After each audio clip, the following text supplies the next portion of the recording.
ভূতনা স্বপ্নের আজকের 18 নম্বর এপিসোডে তোমাদেরকে স্বাগত জানাচ্ছি। এই পৃথিবীতে এবং এখানে তোমাদের মধ্যে অনেকের মধ্যেই এই ধারণাটি রয়েছে যে আদেও আমাদের এই জগতে, জীব জগতে কোনো প্রেতাত্মা বা কোনো ভূতের আদেও কোনো অস্তিত্ব আছে কিনা নেই, সেই নিয়ে তোমাদের মনে একটুখানি বাদ বিচার আছে। সেটা আমি আগেও জানি। সাধারণত আমাদের আশেপাশে আমরা যে ধরনের মানুষজনের সাথে প্রতিনিয়ত কথাবার্তা বলে থাকি, তাদের মধ্যে এরকম অনেকেই আছে যারা এই ধরনের ভূত, প্রেত এবং আত্মা এই সম্পর্কে কোনো ধরনের ধারণা তাদের মধ্যে নেই এবং তারা এই জিনিসগুলোকে বিশ্বাস করতে চায় না। আবার এর মধ্যে অনেক মানুষ এরকম আছে যারা এই সমস্ত ঘটনাগুলোকে পর্যবেক্ষণ করে আরও দেখতে চায়, আরও এর বিষয়ে জানতে চায় এবং তারা ভগবান যেরকম আছে সেরকম আত্মাও আছে, এই জিনিসটা তারা বিশ্বাস করে। তো সেরকমই একটা গল্প নিয়ে আজকে তোমাদের সামনে আমি উপস্থিত হয়েছি। আজকের এই ঘটনাতে আমি তোমাদেরকে যে ধরনের ঘটনাগুলো শোনাবো, হতে পারে তোমাদের মধ্যে অনেক মানুষেরই ভূত নেই এই ধারণাটি ভুল প্রমাণিত হতে পারে। তো বেশি কথা বাড়াচ্ছি না, আমি সরাসরি গল্পের মধ্যে জাম্প করছি। আজকের গল্প সহযাত্রিনী। ভৌতিক বা প্রেতের কোনো অস্তিত্ব আছে কি না সেই সম্পর্কে আজও আমি যথেষ্ট সন্দিহান। তথাপি সেবার আমার ট্রেনের কামরায় রাতে যে ঘটনাটি ঘটেছিল সেটি আপনাদের আজ বলছি, কারণ আজও আমি ব্যাপারটার কোনো মীমাংসা খুঁজে পাই না। মনে হয়েছে কখনো হয়তো ব্যাপারটা আগাগোড়াই একটা উর্বর মস্তিষ্কের স্বপ্ন কিংবা আমার মনের ভুল। আবার এও মনে হয়েছে স্বপ্নটা ভুলই যদি হবে তবে এত ডিটেলসে সেসব কিছু আজও মনে আছে কি করে। কিন্তু তাহলে আমি কোনো যুক্তি দিয়ে সেটিকে আজও গ্রহণ করতে কেন পারলাম না? জামশেদপুর থেকে ফিরছি, গ্রীষ্মের রাত। রাউরকেল্লা টাটাগোজে আগে থেকেই এসির একটা কূপ রিজার্ভ করা ছিল আমারও আমার এক বন্ধুর জন্য। শেষ মুহূর্তে সে এলো না, আমি একাই রইলাম। যথারীতি রাত 10টা নাগাদ খাওয়া দাওয়া করে এসে বার্থে শুয়েছিলাম। ট্রেন ছাড়বে রাত 12টা। কখন ঘুমিয়েই পড়েছিলাম তা নিজেরই জানা নেই, এবং কতক্ষণ ঘুমিয়েছিলাম তাও জানি না। হঠাৎ একসময় ঘুম ভেঙে গেল। ট্রেন চলছে তখনও। কামরার মধ্যে মৃদু নীলাভ বাতি জ্বলছে, স্বপ্নের মতো যেন একটা কালো অন্ধকারের লুকোচুরি। ট্রেনটা কখন ছেড়েছে টের পাইনি। আবার ঘুমাবো বলে চোখ বুজবার চেষ্টা করি, কিন্তু কেন যেন পারি না, এবং কেন যেন মনে হয় কূপের মধ্যে আমি একা নেই। তবে কি বন্ধু আমার ঘুমাবার পর কূপের মধ্যে এসে উঠেছে? সঙ্গে সঙ্গে আলোটা জ্বালালাম, ওপরের বার্থের দিকে তাকালাম, কিন্তু কেউ নেই। বার্তা শূন্য। আমারই মনের ভুল হয়তো। আলোটা নিভিয়ে যথারীতি শুয়ে পড়লাম। আবার সেই নীলাভ আলো কূপের মধ্যে, কিন্তু কেন যেন মনে হচ্ছে কেউ আছে ওই কূপের মধ্যে। দেখতে পারছি না কাউকে, কিন্তু স্পষ্ট অনুভব করেছি কোনো দ্বিতীয় প্রাণের উপস্থিতি। শুধু তাই নয়, কেমন একটা মৃদু মিষ্টি সৌরভ যেন নাসারন্ধে প্রবেশ করে। মিষ্টি কোনো ফুলের মধু সৌরভ যেন। কিন্তু সেই কূপের মধ্যে দ্বিতীয় আর কোনো প্রাণী নেই। একটু আগেই তো দেখলাম কূপের দরজাটা বন্ধ, তবু যেন মনে হয় আশ্চর্য আরো কেউ এই মুহূর্তে কূপের মধ্যে আমার আশেপাশেই আছে। চোখ মেলে চেয়ে দেখলাম কে যেন অত্যন্ত মৃদু নারী কণ্ঠে বলল, একটু উঠে বসুন না। আমি জিজ্ঞাসা করলাম, কে? সে বলল, আমায় একটু বসতে দেবেন? কই, কোথাও তো কেউ নেই, কাউকেই তো দেখতে পারছি না। তবে কে একটু আগে কথা বলল? কই, একটু উঠে বসুন না। কেমন যেন বোকার মতো এবারে উঠে বার্থের উপরে বসে পড়লাম। এবারে স্পষ্ট মনে হলো কে যেন ঠিক আমার পাশেই আমার শয্যার উপরে উপবেশন করলো। ধন্যবাদ, আমি এদিক ওদিক আবারও তাকাই। এক কাজ করুন না, ইচ্ছা করলে ওপরের বাড়তে উঠে আপনি শুয়ে পড়ুন, বাড়টাও খালি আছে। কোনো জবাব আমি দিলাম না। ঘরের মৃদু নীলাভ আলোটা যেন ক্রমশ একটু একটু করে কমে আসছে। ইলেকট্রিক ফেল করছে নাকি? ট্রেনের আলোয় মাঝে মাঝে কম বেশি তা হয়, হয়তো তাই। একটু মৃদু খসখস শাড়ির শব্দ যেন ঠিক পাশেই শুনতে পেলাম। সে আবার প্রশ্ন করল, কি হলো, ঘুমাবেন না? আমি বললাম, না। সে বলল, ঘুম আসছে না বুঝি? মনে হলো এবার যেন অন্ধকারে অস্পষ্ট পাশেই দেখতে পারছি একজন বসে আছে। নিশ্চয়ই তাহলে কেউ উঠেছেন, কিন্তু কাউন্টারে আমি একাই তো ছিলাম। একজন পুরুষ এই কূপের মধ্যে আছি জেনেও প্রবেশ করতে দিল কি করে? তাতে কি হয়েছে? সাপ সাপ বলে ওঠে আমার সহযাত্রিনী। হলেই বা পুরুষ আপনি, ভদ্রলোক তো। তাছাড়া আমি তো আপনার মেয়ের বয়সী।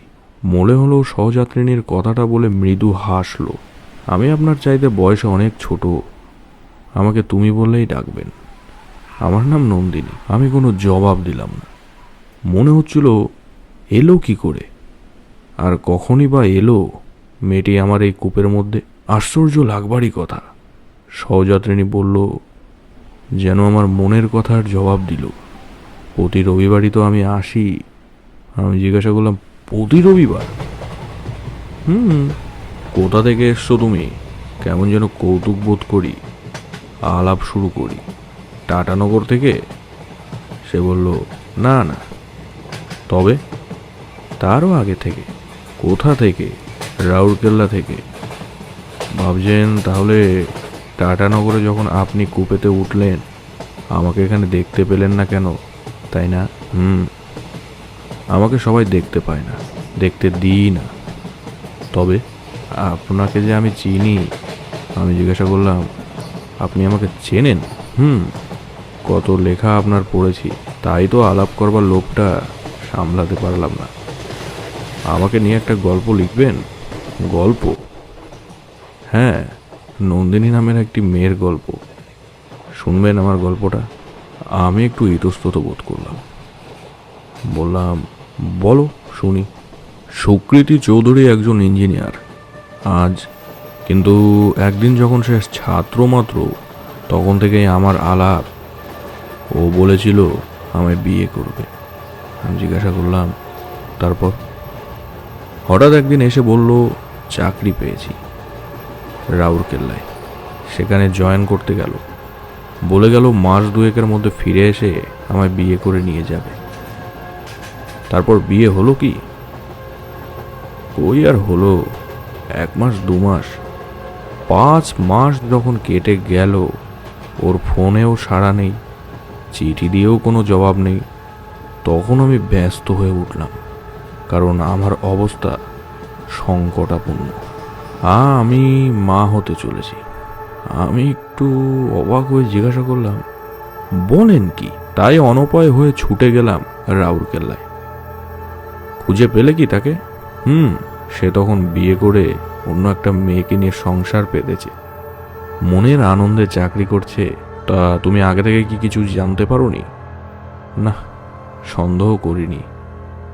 আসলে অনেক ভালোবাসতাম তো। তাহলে ফিরে এলাম তাকে কিছুই না বলে। হ্যাঁ, কি হবে, সেই মেয়েটির তো আর কোনো দোষ নেই। তার সংসারটা ভেঙে দেব, সে তো আমার মতনই একটা মেয়ে। চলে এলাম নিঃশব্দে। চলেই এলে, কিছুই বললে না তাহলে? হ্যাঁ, সেও এমনি এক শনিবার রাতে। আমি জিজ্ঞাসা করলাম, তারপর? তারপর আর কি, ফিরে যাব কোথায়? বাড়িতে আমার ওপরে সন্দেহের দৃষ্টি বর্ষিত হতে শুরু করেছে। সবাই আমার দিকে সন্দেহের চোখে তাকাচ্ছে। আকস্মাৎ মেয়েটি কেঁদে উঠল, ফুলে ফুলে কাঁদতে লাগলো। আমি কি বলবো? ওই ট্রেনের কামরায় বসে কোনো উপায় না পেয়ে বোবার মতো তার গল্পটি শুনতে লাগলাম। হঠাৎ ওই সময় নন্দিনী উঠে দাঁড়ালো, কূপের দরজা খুলে বের হয়ে গেল। কোথায় গেল? তাড়াতাড়ি আমি উঠে পড়লাম। মৃদু আলো করিডোরের। দেখলাম মেয়েটির দরজা খুলেই বাইরে চলে গেল। কেমন কৌতূহল হলো, দূর থেকে তাকে অনুসরণ করলাম। করিডোরের দরজা খুলেই বাইরে এলাম, দেখি তখন সেখানে কেউ নেই, কেবল কামরার একটা দরজা হাঁ করে খোলা। ধবক করে উঠল বুকের মধ্যে। কি সর্বনাশ! মেয়েটি চলন্ত গাড়ি থেকে লাফিয়ে পড়ল না তো? খোলা দরজার পথ থেকে তাকালাম, বাইরে অন্ধকারে। হঠাৎ যেন নন্দিনীর গলা স্পষ্ট কানের পাশে শুনতে পেলাম, যান, গিয়ে শুয়ে পড়ুন। আপনাকে কষ্ট দিলাম, ক্ষমা করবেন। কখন ফিরে এসেছি কূপের মধ্যে, কখন শুয়ে পড়েছি কিছুই মনে নেই। ঘুম ভাঙল যখন ট্রেন হাওড়া স্টেশনে ইন করছে। আজ ট্রেন একটু আগেই পৌঁছেছে, যা রাউরকেল্লা সাধারণত পৌঁছায় না। শুনছিলেন সহযাত্রিনী। জানি গল্পটার ভেতরে যেই নারীর পার্টটি ছিল, আসলে আমি তো একাই ভয়েস নিই সমস্ত রকমের, যত এর ভেতরে যত ধরনের ভয়েস থাকে তো সমস্ত ভয়েসই আমি দেওয়ার চেষ্টা করি। তো আশা করি একটা ছেলের দ্বারা একটা মেয়ের গলা বের করাটা অতটাও সম্ভব নয়, তো জিনিসটা শুনতে একটু অকওয়ার্ড লাগবে, তাই আমি আমার নিজের ভাষাতেই তোমাদেরকে এক্সপ্লেন করলাম।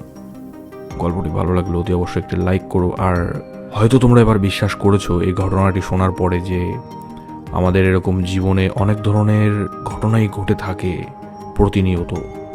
আমরা হয়তো রাস্তায় ব্যস্ততার মাধ্যমে চলাফেরা করি, কিন্তু অনেক সময় আমাদের সাথে এমন ধরনের কিছু অদ্ভুত ঘটনা ঘটে যায় কয়েক সেকেন্ডের মধ্যে, যেটা অনেকে আমরা নোটিস করি না। তো আমি নিজেও জানি না এই গল্পটির ব্যাখ্যা কি, তবে গল্পটি যখন আমি পড়ছিলাম তো সেই মুহূর্তে আমি অনেক কিছু অনুভব করতে পেরেছি।